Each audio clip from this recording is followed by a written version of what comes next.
The name of this book is Secret by Pseudonymous Bosch. Chapter 7, A Striking Couple. For about a second and a half, Cass stood frozen. Then she ran. When she reached the bathroom, the door was opening and a scrawny old cat darted out. It was the cat, Cass realized with relief, who was the source of that second scream. Max Ernest was standing by the toilet, panting and pointing. Next to him, the wall had opened up, revealing a large hidden room. "It just happened when I flushed," he said. "There was some kind of hidden door." Determined not to let herself be scared by another cat or any other pet, Cass boldly stepped into the opening. Max Ernest followed cautiously. The hidden room was dominated by a wooden desk and was crammed top to bottom with the magician's things. "His workroom," said Cass, who was instantly reminded of her grandfather's antique store and therefore felt very comfortable. "I guess Gloria doesn't know about it. That's why there's still so much stuff. There's got to be something for us in here." Max Ernest, who was still not recovered from the shock, pointed to the empty bowl of cat food and not so empty litter box. "You think the cat's been in here since the magician died?" Cass nodded. "Okay, you start at one end, I'll start at the other." "So, then you have to admit, I was right, there was a secret room. How about that?" Cass didn't answer. She just started combing through boxes. "It stinks," Max Ernest grumbled, but he started looking around all the same. They were half amazed and half disappointed by what they found. There were none of the objects you usually see in a magician's workroom. No magic wands, no boxes for sawing women in half, no top hats for hiding rabbits, no bits of trickery or fakery of any kind. Instead, there were the kinds of things you see more often in the study of a mad professor. There was a broken brass scale, and an enormous magnifying glass covered with dust. There was a microscope holding an empty slide, a telescope pointed at a spot in the ceiling, and even a stethoscope draped over the desk chair. There were taxidermy ferrets, a collection of rocks and crystals, all of which had some kind of incandescent, luminescent, or opalescent quality, and hundreds of butterflies pinned to cardboard with their frozen wings in a last attempt at flight. And there were books and papers everywhere. But there was nothing magical, or sulphurous, or in any way lethal. Sebastian, meanwhile, was sniffing around a drawer underneath the magician's desk. Following his lead, Cass opened the drawer and pulled out a large leather-bound notebook. "What's that?" asked Max Ernest. Cass put her finger to her lips. Sebastian had moved away from the desk toward the outside wall and was twitching nervously, a sure sign of danger. The sound of the elevator moving echoed through the house. Max Ernest opened his mouth to say something, but Cass immediately clamped her hand over his mouth and held tight. He looked furious, but he couldn't remove her hand no matter how hard he tried. She was too strong. Then they heard the elevator door open and a voice, unmistakably Gloria's, ring out from it. She was so loud and shrill they could hear every word. "Newlyweds, you say? How wonderful! You make such a striking couple. You know, I do have some above-ground homes to show that might be more to your taste." "Oh, you've always wanted an underground house? Marvelous!" Cass pointed with her free hand to a small grate that looked out into the corner of the library where Sebastian had been growling earlier.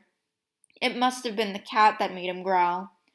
She and Max Ernest watched through the grate as Gloria stepped out of the elevator and walked toward them. Thankfully, Sebastian remained quiet. It was as though he knew they didn't want to be found. "You know, I had a feeling about this house," Gloria continued, "that the right couple would just fall in love with it. So romantic, isn't it, Dr. L," said a deep voice with one of those elusive accents you can't quite identify no matter how hard you try. "Oh, L what?" asked Gloria. "Just L," he responded in the smug tone of someone who's just won an argument. "I see," said Gloria, who clearly did not see at all. "And that makes you Mrs. "It's Miss Mauvais," answered a woman, evidently Miss Mauvais, her voice tinkling in a way that sounded light and musical, but instead sounded icy and unpleasant. "Oh, so then you didn't take your husband's name, or rather, I mean, his initial." "Apparently not," said Miss Mauvais, and she and Dr. L finally came into view, towering above the short real estate agent. Cass pressed her face against the grate to get a better look at these newlywed house hunters.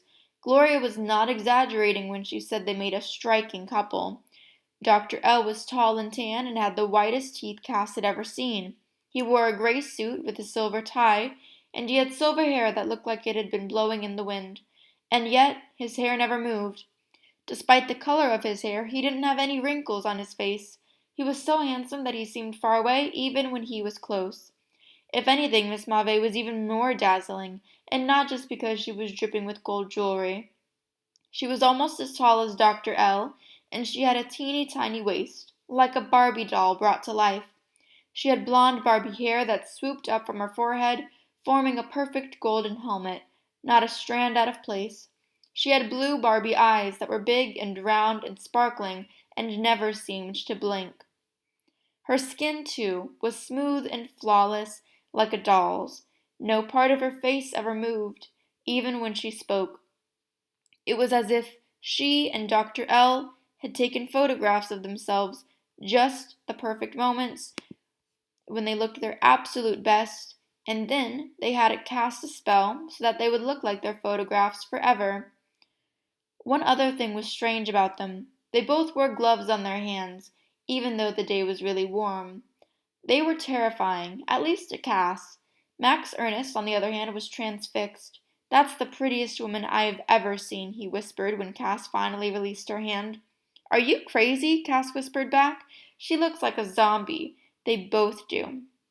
Miss Mauve was looking toward them, something like a quizzical expression on her face. For a second, they thought she'd heard them, but perhaps this was how she always looked. Then she turned back toward Gloria. "I see you've cleared out all the previous occupants' belongings," said Miss Mauve. "A magician, did you say he was?" "Yes. Well, no, I don't think I mentioned it. Or rather I must have," Gloria laughed. "How else would you know?" "How else, indeed," said Miss Mauve, while surreptitiously eyeing Dr. L. "He must have had many interesting things. Could you tell much about the magician from his belongings?" "Oh, no," said Gloria. "It was just a lot of junk. Would you like to see the other rooms?" "So where is this junk now?" said Miss Mauve, persisting, ignoring Gloria's suggestion. "Oh, I gave it all away." "I see. And whom did you give it to?" continued Miss Mauve, as casually as if she were asking about the weather. When she heard this last question, Cass found herself shaking her head no, silently willing Gloria not to answer. For some reason, maybe it was the way Sebastian was reacting to them, or was it just the sound of their voices, she didn't think Dr. L and Miss Mauve were really house hunting. She wasn't even sure they were newlyweds at all. What she was sure of was that they didn't want them to ever go anywhere near her grandfather's antique store. "Oh, I can't remember. I think I threw it all away," said Gloria, perhaps thinking the same thing. Cass breathed a sigh of relief. Dr. L took a step toward Gloria. "So, this magician of yours, he didn't leave any papers or files that would tell us something about him?" Gloria shook her head nervously and took a step backward. "No, nothing like that." Dr. L looked piercingly at her, like a prosecutor interrogating a witness. "A leather notebook, perhaps?" "Think hard." When Max Ernest heard this, he coughed and flung back his head, knocking over a pile of boxes. It's hard to say what happened in the commotion that followed. This much Cass would remember. When she and Max Ernest and Sebastian exited the bathroom, she looked directly at Dr. L and Miss Mauve, and she said, "I think the notebook you're looking for is in there." As the two stunned grown-ups scrambled into the bathroom, Cass shut the door on them and headed toward the elevator. Gloria stared at them in surprise. "What are you kids doing here?" she asked sharply. "You're trespassing. This is private property." "Hey, I know you," she added, looking at Cass. "You're that pesky little girl from Larry and Wayne's." "Run!" shouted Cass, pushing Sebastian toward the open elevator. "Come back here right now," shouted Gloria. "And what's that in your hand?" Um, Up, Cass said as soon as they were inside the elevator. "Nothing happened. I mean, please." The elevator started to move. "Stop, thief!" shouted Gloria, waddling up to the elevator, but she was too late. As for Dr. L and Miss Mauve, they managed to get out of the magician's study just in time to see the elevator closing on Cass and Max Ernest, and to see Cass clutching the magician's notebook tight in her hand.